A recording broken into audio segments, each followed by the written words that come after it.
Fire and rescue സർവീസിലേക്ക് മുൻപൊരു notification ഓൺലൈനായിട്ട് Kerala PSC വഴി വിളിച്ച കാര്യം നമ്മൾ അപ്ഡേറ്റ് ചെയ്തിട്ടുണ്ടായിരുന്നു. സോ അതിന് അപേക്ഷിക്കേണ്ട ലാസ്റ്റ് ഡേറ്റ് ഇപ്പോൾ ആയിട്ടുണ്ട്. അതുമായി ബന്ധപ്പെട്ട വളരെ ഇമ്പോർട്ടൻ്റ് ആയിട്ടുള്ള അത്യന്താപേക്ഷികമായിട്ടുള്ള വിവരങ്ങൾ മാത്രമേ ലാസ്റ്റ് ഡേറ്റ് ആയതുകൊണ്ട് നമ്മൾ ഇന്നത്തെ വീഡിയോയിലൂടെ നോക്കുന്നുള്ളൂ. മുൻപ് നമ്മൾ ചെയ്തിട്ടുള്ള വീഡിയോയിൽ എല്ലാ വിവരങ്ങളും ഷെയർ ചെയ്തിട്ടുണ്ട്. എങ്കിൽ ഇന്ന് നമുക്ക് വളരെ ഇമ്പോർട്ടൻ്റ് ആയിട്ടുള്ള അപേക്ഷിക്കാൻ വളരെ ഇമ്പോർട്ടൻ്റ് ആയിട്ടുള്ള കാര്യങ്ങളിലൂടെ കടന്നു പോകാം.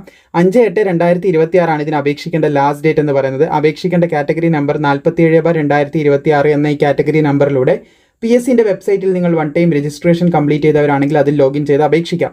ഫയർ ആൻഡ് റെസ്ക്യൂ സർവീസിലേക്ക് സ്റ്റേഷൻ ഓഫീസർ പോസ്റ്റിലേക്കാണ് അപേക്ഷ വിളിച്ചിട്ടുള്ളത്.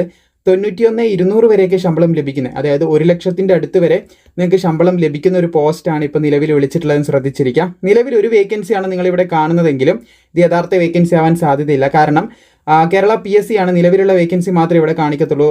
മുമ്പോട്ട് നമ്മുടെ റാങ്ക് ലിസ്റ്റ് ഒക്കെ വരുന്ന സമയത്തേക്ക് വീണ്ടും വേക്കൻസി കൂടുവാനും കൂടുതൽ പേരെ ലിസ്റ്റിൽ ഉൾപ്പെടുത്താനുള്ള സാധ്യത കൂടുതൽ തന്നെയാണ്.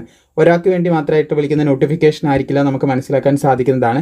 അതുപോലെ തന്നെ method of appointment direct recruitment ആണ്. യോഗ്യതയുള്ള എല്ലാവർക്കും തന്നെ അപേക്ഷിക്കാൻ സാധിക്കും. മെയിനായിട്ട് യോഗ്യതകൾ ഓരോന്നായിട്ട് നമുക്ക് നോക്കാം. പിന്നെ പ്രത്യേകം ശ്രദ്ധിക്കേണ്ട കാര്യം, ഫീമെയിൽസിന് ഇതിന് അപേക്ഷിക്കാൻ സാധിക്കത്തില്ല എന്ന് കൊടുത്തിട്ടുണ്ട്. പിന്നെ 20 to 35 വയസ്സ് വരെയുള്ളവർക്ക് അപേക്ഷിക്കാം. 2/1/1991 1/1/2006 ഈ ഡേറ്റിലും ഇതിൻ്റെ ഇടയിലും ജനിച്ചവർക്ക് അപേക്ഷിക്കാം. OBCക്ക് 3 അതുപോലെ തന്നെ SC/STക്ക് 5 വർഷത്തെ ഇളവ് പ്രായത്തിൽ നൽകുന്നുണ്ട്. അപേക്ഷിക്കാൻ നിങ്ങൾക്ക് ആവശ്യമായിട്ടുള്ളത് ഗ്രാജുവേഷൻ ഇൻ സയൻസ് ആണ്. ഡിഗ്രി ഇൻ സയൻസ് ഉള്ളവർക്കാണ് അപേക്ഷിക്കാൻ സാധിക്കുക. പിന്നെ ഫിസിക്കലി ഫിറ്റ് ആയിരിക്കണം എന്നും കൂടി ശ്രദ്ധിച്ചിരിക്കുക. ഹൈറ്റ് 165 സെൻറ്റിമീറ്റർ ഉണ്ടായിരിക്കണം എന്ന് പറയുന്നുണ്ട്. SC/ST ആകുമ്പോൾ 160 സെൻറ്റിമീറ്റർ ഉണ്ടായാൽ മതി. പിന്നെ വെയിറ്റ്, ചെസ്റ്റ് കാര്യങ്ങളൊക്കെ ഇവിടെ കൊടുത്തിട്ടുണ്ട്. ജസ്റ്റ് എക്സ്പാൻഷൻ ഇവിടെ കൊടുത്തതായിട്ട് നിങ്ങൾക്ക് കാണാൻ സാധിക്കുന്നതാണ്. അതുപോലെ ഐസൈറ്റും കാര്യങ്ങളൊക്കെ പെർഫെക്റ്റ് ആയിരിക്കണം എന്ന് പറയുന്നുണ്ട്. ഇതൊക്കെ നമ്മൾ പെട്ടെന്ന് പറഞ്ഞു പോകുന്നത് ഓൾറെഡി നമ്മൾ മുൻപ് ചെയ്ത വീഡിയോയിൽ ഡീറ്റെയിൽ ആയിട്ട് ഇത് പറഞ്ഞിട്ടുണ്ട്. ഇപ്പോൾ നിലവിൽ അപേക്ഷിക്കാൻ ആവശ്യമായിട്ടുള്ള ഇമ്പോർട്ടൻ്റ് ആയിട്ടുള്ള കാര്യങ്ങൾ നോക്കി പോകുന്നത് കൊണ്ടാണ്. ഇനി പരീക്ഷ കഴിഞ്ഞാൽ നിങ്ങൾക്ക് എന്ത് ചെയ്യും, ഫിസിക്കൽ ഐറ്റംസ് ഉണ്ടാവും. ഏകദേശം 8 ഫിസിക്കൽ ഐറ്റംസ് ഉണ്ട്. ഇവിടെ നിങ്ങൾക്ക് കാണാൻ സാധിക്കും. 8 ഫിസിക്കൽ ഐറ്റംസ് ആയിട്ട് ഡിവൈഡ് ചെയ്തിട്ട് ഇവിടെ കൊടുത്തിട്ടുണ്ട്.